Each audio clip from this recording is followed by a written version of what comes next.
పైన ఉన్న చిత్రపటం గమనిస్తూ ఈ విషయాలను అర్థం చేసుకోండి. ఇందులో ABCDE మరియు GH అక్షరాలు మీ శరీరంలోని 7 విషయాలను సూచిస్తాయి. ఇక 8వ అక్షరమైన F మీకు వెలుపల ఉన్న ప్రపంచం.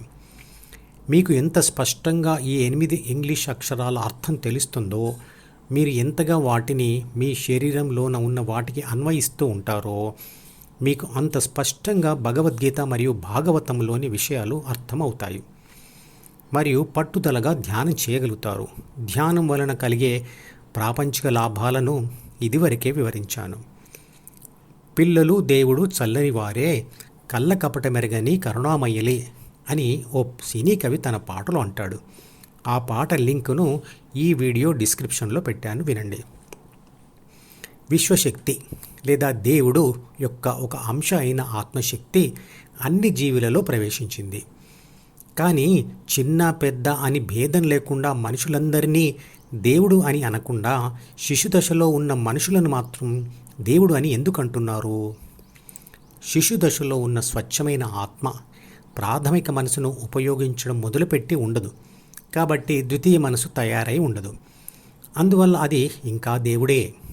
కానీ పెరుగుతూ ఉన్న శిశువు ప్రాథమిక మనసును ఉపయోగిస్తూ ప్రాపంచిక అనుభవాలను పొందుతూ మరియు ద్వితీయ మనసును పెంచుతూ వాటికి అతుక్కొని మలినమైన ఆత్మగా లేదా ప్రాపంచిక ఆత్మగా మారిపోయింది. కాబట్టి ఇప్పుడు అది దేవుడు కాదు.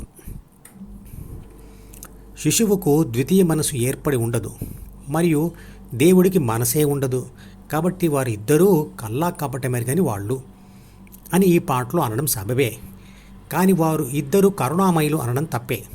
ఎందుకంటే కరుణ చూపించాలి అనే భావం మాత్రమే కాదు, వారిద్దరిలో ఏ భావము ఉండదు. ఎందుకంటే ఆ ఇద్దరిలో ద్వితీయ మనసు ఉండదు. కాబట్టి వారిలో ద్వితీయ మనసు లేకపోవడం వలన వారు నిర్లిప్తంగా ఉండడంను కరుణ అని మనం అనుకుంటున్నాము, అంతే. ఆ పాటలో ఇంకా ఇలా అంటాడు, తప్పులు మన్నించుటయే దేవుడి సుగుణం అని. ఇంతకు ముందు చెప్పిన విధంగా వారిద్దరికీ తప్పు ఒప్పుల భావాలే ఉండనప్పుడు తప్పులను క్షమించడం అనే భావం కూడా ఉండదు. పుట్టినప్పుడు మనిషి మనసు తెరిచి ఉండును, ఆ పురిటికందు మనసులో దైవముండును అని అంటాడు ఆ సినీ కవి. పుట్టినప్పుడు మనిషి ద్వితీయ మనసు అనే పుస్తకం ఖాళీగా ఉండును, అంటే ఇంకా రాయబడి ఉండలేదు. అందువల్ల ఆ సమయంలో ఆత్మ ప్రాథమిక మనసును కూడా చదివి ఉండదు. అందుకే ఆ స్వచ్ఛమైన ఆత్మ దేవుడుగానే ఉంటుంది. ఆ పాటలో ఇంకా ఇలా అంటాడు, వయసు పెరిగి ఈసు కలిగి మదము హెచ్చితే అంత మనిషిలోని దేవుడే మాయమగునులే అని. అంటే కనిష్ట స్థాయిలో ఉన్న అరిషడ్వర్గాల అంటే 6 చెడు గుణాల తీవ్రత పెరుగుతూ ఉంటే దేవుడు మాయమవుతాడు. అంటే స్వచ్ఛమైన ఆత్మ మలినం అయిపోతూ ఉంటుంది. ఆ పాటలో ఇంకా ఇలా అంటాడు, వెలుగుతున్న సూర్యుడిని మబ్బు మూయును, మనిషి తెలివి అనే సూర్యుడిని కోపం మూయును అని. స్వచ్ఛమైన ఆత్మ అనే సూర్యుడిని ప్రాథమిక మరియు ద్వితీయ మనసులు మూసివేసి మరణం చేస్తాయి. తెలివి అనే పదాన్ని ప్రాపంచిక తెలివి మరియు ఆధ్యాత్మిక తెలివి అని 2 విధాలుగా విభజించవచ్చు. ప్రాపంచిక తెలివి అంటే ప్రాపంచిక తెలివి ఉంటే ఆధ్యాత్మిక తెలివి ఉండదు. అలాగే ఆధ్యాత్మిక తెలివి ఉంటే ప్రాపంచిక తెలివి ఉండదు. ప్రాపంచిక తెలివిని అజ్ఞానమని మరియు ఆధ్యాత్మిక తెలివినే అసలైన జ్ఞానం అంటుంది భగవద్గీత. ABCDEF దారిలో వెళ్తే ప్రాపంచిక తెలివితేటలు పెరుగుతాయి. అదే ABCGH దారిలో వెళ్తే ఆధ్యాత్మిక తెలివితేటలు పెరుగుతాయి. పెరిగి పెరిగి పిల్లలే పెద్దలవుదురు, ఆ పెద్దలేమో కలహిస్తే చిన్నబోదురు. ఎందుకంటే ద్వితీయ మనసులో జ్ఞాపకాలు గట్టిపడతాయి కాబట్టి. శిశువులోని B పుట్టుకతో Aని అంటిపెట్టుకునే న్యూరాన్ కణంలోనే ఉన్న ఆ ABకి ముందు DEF దారి లేకపోతే ఆ B అక్కడ ఉన్నా కూడా లేనట్లే.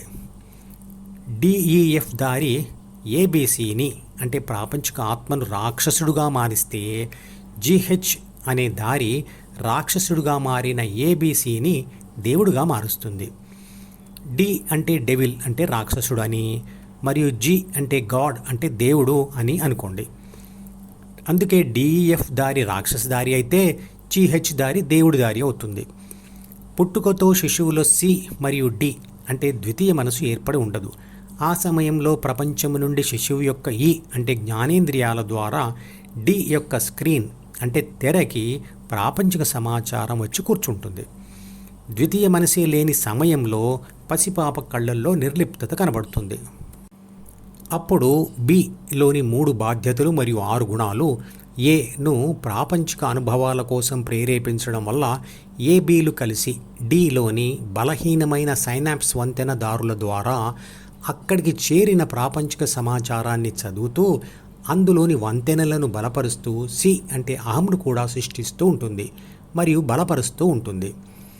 అంటే శిశువు పెరుగుతూ తనలోని ఏబి డిఈఎఫ్ దారిలో వెళ్తూ చేస్తున్న పనులలో గెలుపు లేదా ఓటమి అనుభవాలు పొందుతూ వాటికి అనుగుణంగా సి మరియు డిలను ఏబి మరియు ఈఎఫ్ల మధ్య ఏర్పరుస్తూ బలపరుస్తూ లేదా బలహీనపరుస్తూ ఉంటుంది. గెలుపుతో అహం అంటే సి బలపడుతుంది, కానీ ఓటమితో బలహీనపడుతుంది. ఈ మధుపదం యూట్యూబ్ ఛానల్ వీడియోని సబ్స్క్రైబ్ చేసి గంట గుర్తును నొక్కి ఆల్ని సెలెక్ట్ చేసి ప్రతిరోజు యూట్యూబ్ ఓపెన్ చేసి అడుగున ఉన్న సబ్స్క్రిప్షన్ బటన్ నొక్కితే అన్ని లేటెస్ట్ వీడియోలు చూడవచ్చు.